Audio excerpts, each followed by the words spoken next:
But there's a lot of memories today with, I'm sure there's a lot happening in the city right now, but I think we thought we'd be finished by now with this project, but I thought we've got to do something anyway to commemorate the occasion and just remember the people that lost their lives, and we've had a tough time fighting a belligerent insurer for 10 years. Is that rolling? But just be careful what I'm saying. But so thanks for coming along, and everybody's got lots of memories, and there's lots of stories, and I guess us in the industry, we've heard all the stories because we've been dealing with it, trying to help people get their houses back. And Damien, I know, has told me he's worked on hundreds of engineering jobs, and Dan will know, and others will know the shenanigans, the fiasco of what we've been through.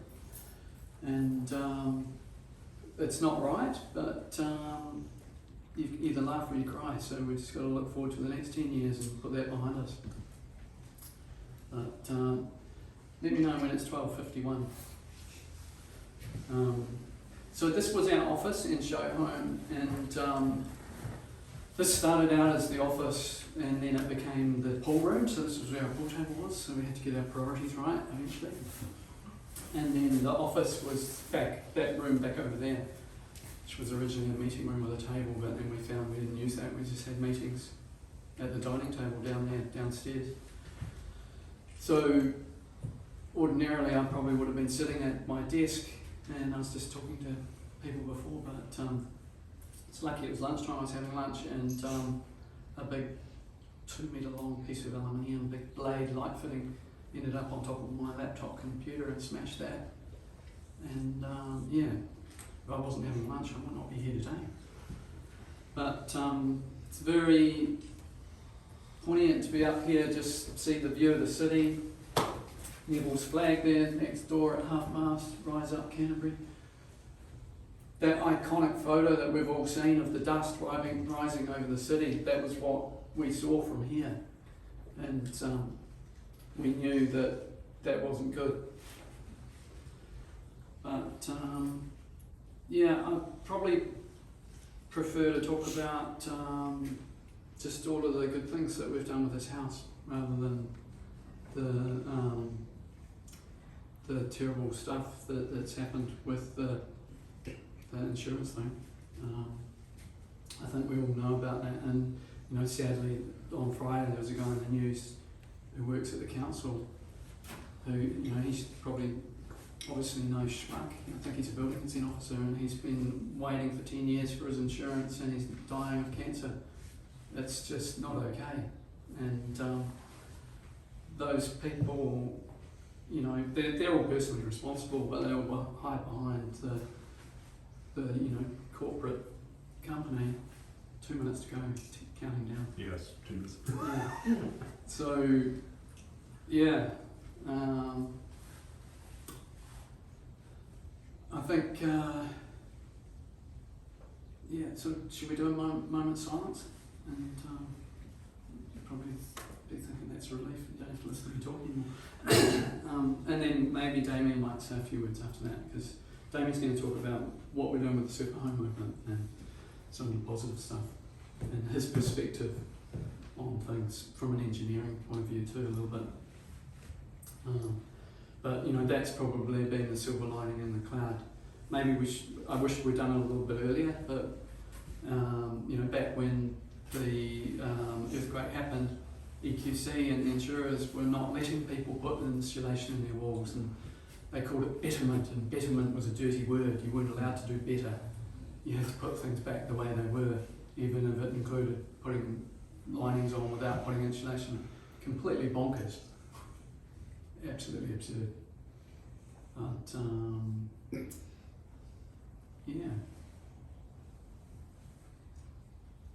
Close enough. Close enough.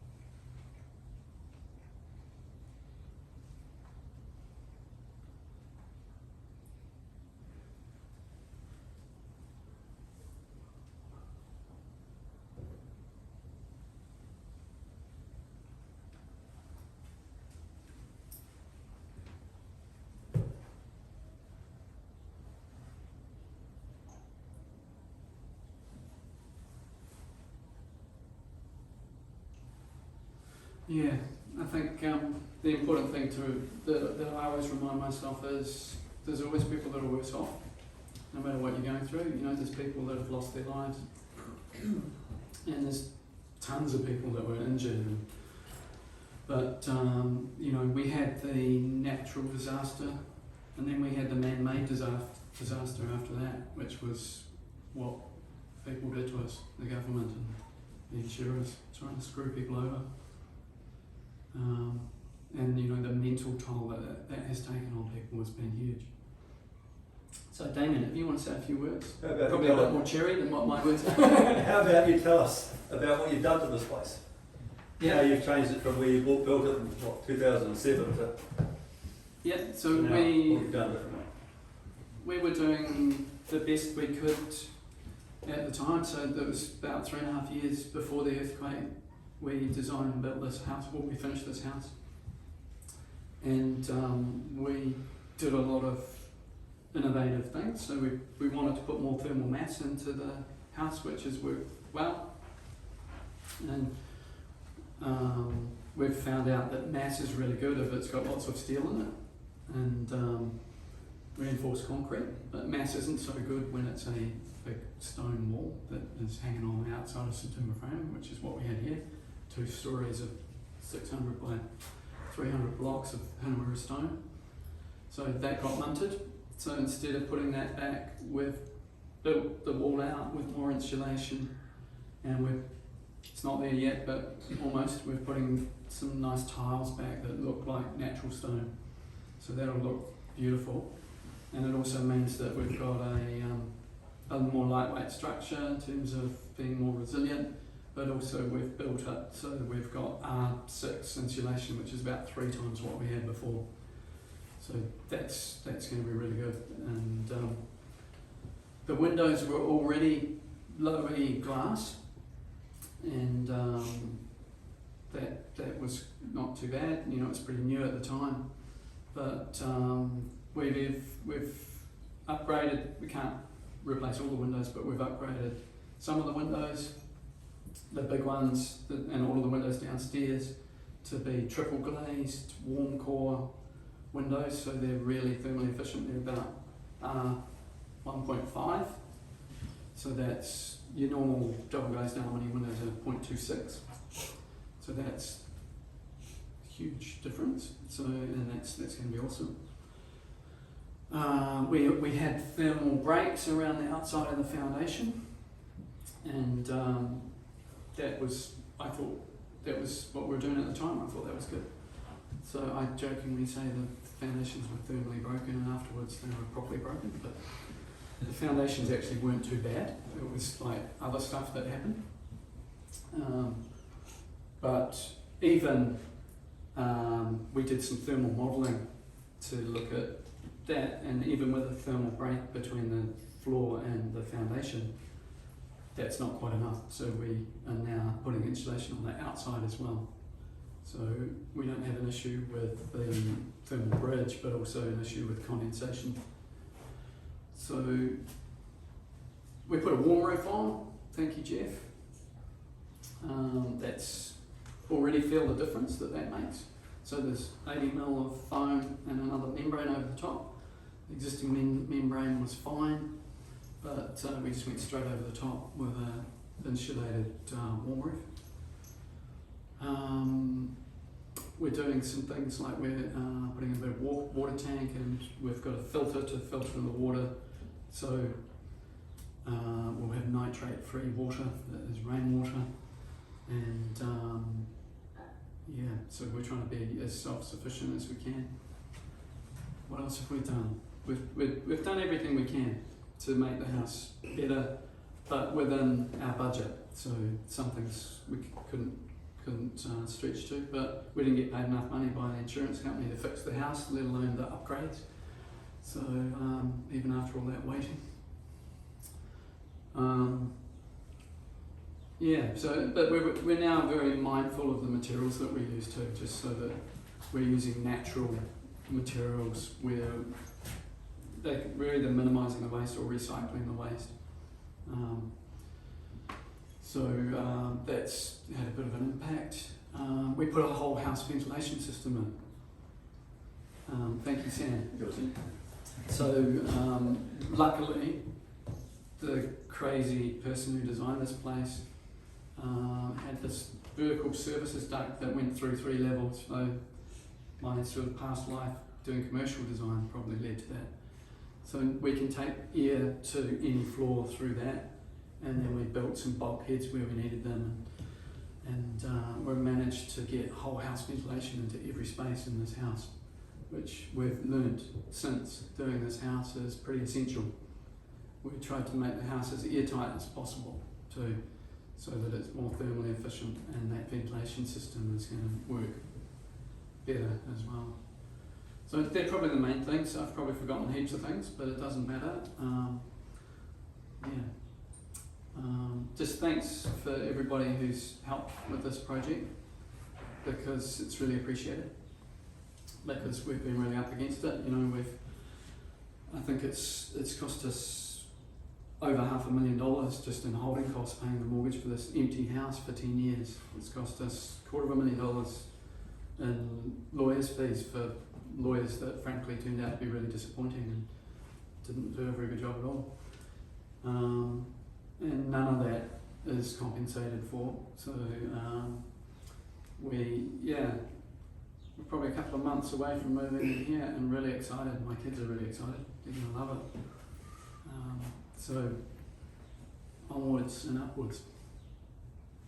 Damien. Okay. Yeah, so I don't really want to talk about earthquakes. Other than that, say I've done well over 400 claims, and so I've heard Bob's story or versions of it more than 400 times. Probably Bob's story 400. But I was going to do a very quick talk about what we did in terms of engineering, and then just talk about superhome movement. So this house took a major shunt, well, the garage sort of wing took a major shunt down the hill and almost split the house in half at that level. So we had to take the fill out where the driveway is there, where you come in, and stiffened up that retaining wall supplying buttresses, and then we tied some beams from that through the floor back in, and there's a heap of steel. There's a heap of steel gone in under there, which is not what we normally do if we were doing a house from scratch, a high performance house, but it was needed here. And then tried to make the house a lot more resilient with a lot more bracing.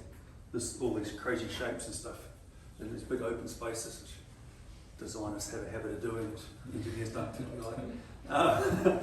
So hopefully we won't get another earthquake, but if it does, this would be a good place to be. Did you say guarantee? Yeah. Engineers don't use words like guaranteed or safe for that matter. Yeah. What I really wanted to talk about was the superhome movement. You know, superhome movement's always been, or has been, about new build. And the reason for that is that we're trying to fix tomorrow's problem today and worrying about yesterday's problem tomorrow. The houses that are being built now have an issue, will be a legacy issue for the next 50, 60, 70, 80 years. So we've got to get them sorted out. But I think we've come to a realisation that at the same time, we can start looking at the renovation side of things as well, super renos. Bob's done this, I'm just about to start on mine. We're working on another couple of projects that people are looking to do this. So I think there's a real need to be looking at. And last year we put out the Healthy Homes Design Guide for new builds, and I'm hoping that this year, with a bit of help from brands and some funding and stuff, we might be able to do a renovation guide sometime this year or early next year, building on what we've done with the new build, because the theory is still the same. The physics doesn't change. What Bob mentioned, air tightness, critical,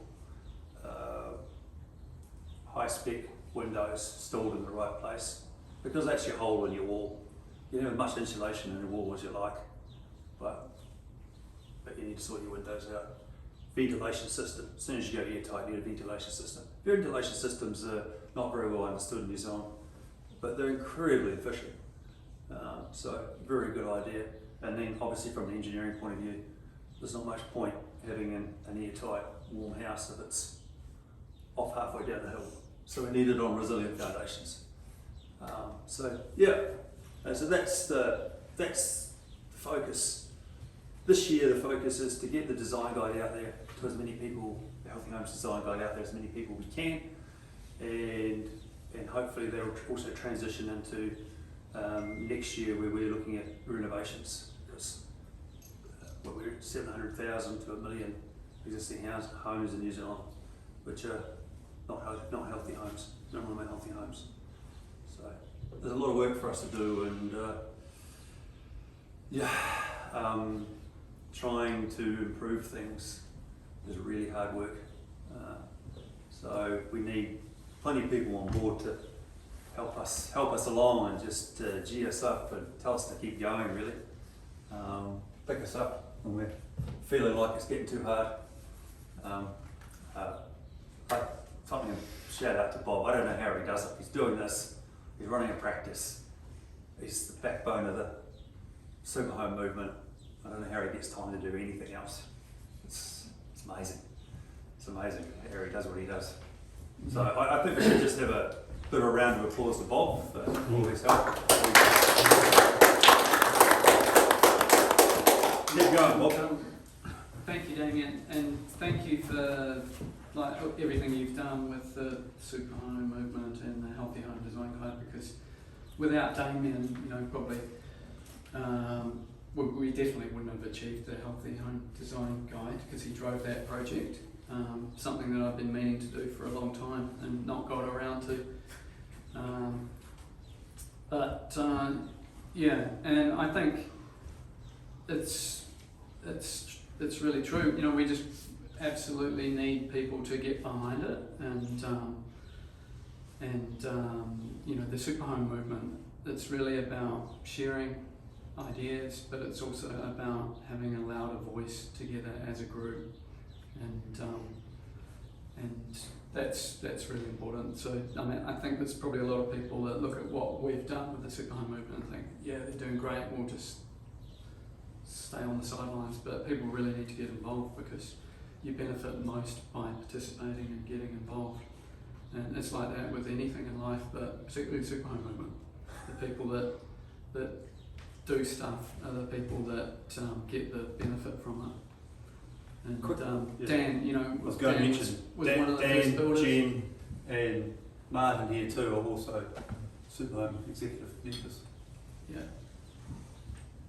Yeah. Thanks, guys. So it's really about creating change in the absence of a fit for purpose building code. The building code,